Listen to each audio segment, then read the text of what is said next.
Good morning and welcome. Today we're going to talk about foraging black walnut. Black walnuts are pretty common in this part of the country. And there's also a butternut or white walnut. I don't have any here on this place, but they're quite good as well. The main difference when we want to identify a butternut from a black walnut that's laying on the ground, butternuts more shaped, they're more long. I won't say an oval, but they're like American football shaped nut. They're quite good. They're so good that when I was a boy, my grandfather had a friend of his that had a grove of these white walnuts, and we'd go and spend the day picking these up. Bring them home, he'd hull them out with a hand crank corn sheller, and we'd crack them over the winter. He'd let them dry, and we'd crack them over the winter. Later on, we'd go to my uncle's and do the same thing. They were a big thing. But here we have black walnut, and here we can see them on the ground. See if I can get a shot. They're quite plentiful, even though they are small this year. We've had a drought. They're smaller than normal.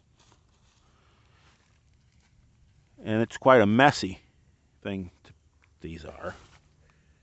If you don't want to get your hands dirty, you might want to wear gloves. But I don't mind getting my hands dirty, and they'll stain your hands for a few days.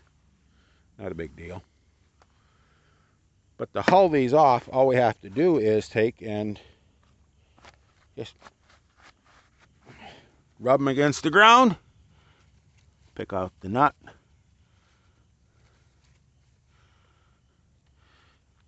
and there we have them. That's our black walnut. Now, a lot of times these hulls will have worms in them, little like a maggoty worm. They don't hurt the nut at all. All they're doing is cleaning the nut up for us. And these can be a source of income. Locally, we have a company that is buying them, and the last price quote I got was $20 US for every 100 pounds of hulled nuts. They don't pay for that hull. You take this nut down there, just like this, with the hull on it. You shovel it into their machine, and it will hull it out, and they will bag and weigh up the nut. And you get paid for the nut, not the hull. And these, they will go ahead, dry them, crack them, pick them out, and they sell for $13.95 for 12 ounces. Pretty pricey. But there's a lot of waste. That nut shell is heavy, it's thick, but they're quite good. And I will say from my own experience with my expenses, in 10 to 12 days, I can actually pick up enough black walnuts in a good year to cover my taxes on the property, my groceries for the year. Of course, I don't buy much groceries. I grow almost everything here. They will pay my electric bill and my phone bill and my water bill for the year in 10 days. Because I can pick up 1,000 pounds a day. Right now, that's $200 a day. It doesn't cost me a whole lot to live. So, and actually for my electric, it costs me more for the meter to be sitting there than the electric. I use very little electric here. So I'm going to clarify that. If you think you're going to get rich picking these up, you're not. The season is short, but it can be a lot of fun if you want to pick these up for profit. Get out there, have some fun rooting around in the woods or picking them up out of people's lawns. It can be some fun if you have access to if you're close to a huller that buys these nuts. But anyway, once we have our hulled nuts, we want to process these hulled nuts so we can use them. And I'm going to see if I can get this phone set here. Right there. See, hopefully you can see everything. One of the problems with doing this like this is the phone sometimes wants to tip over. Anyways, here we have our bucket. We have some hulled nuts in there, and I'm going to do a lot more than this, but this is what I want for here. And here we have a bucket of plain water. We'll take these nuts, In they go. Swishy, swishy, swishy. And we see what we get here. We get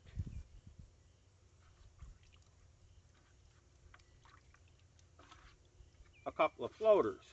Pick these off the top. These floaters. These are floaters. They won't have any good nut meat in them if they float. That's why we do this. But that's our floaters. We take them out. Swish them around a little bit. And we end up with our water looking like that. But you can make clothes dye out of this water if you want. We take out all of our garbage.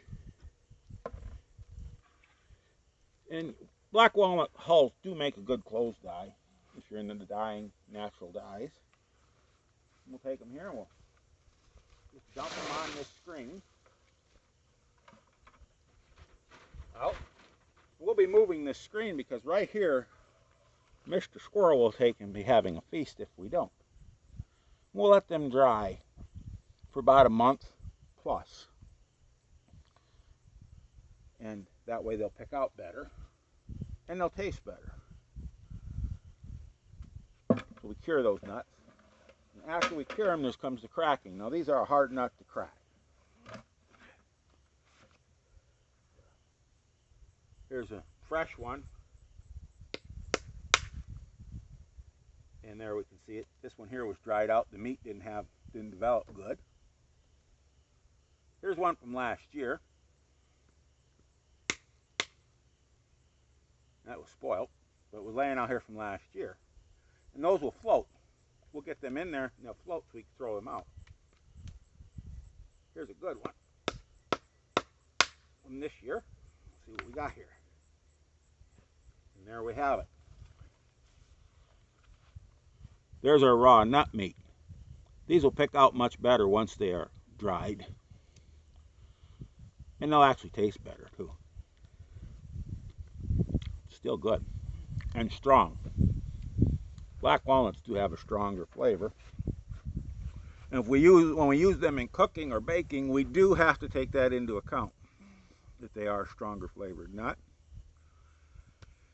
But after we've dried them, cracked them, picked them out, we can use them in baking, a little in the oatmeal, throw some in your granola when you're making granola, cookies, biscuits, whatever.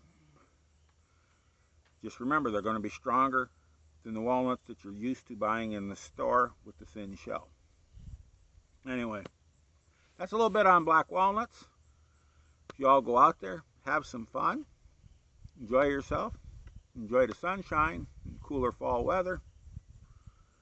Stay safe, and above all, get your hands dirty and keep growing.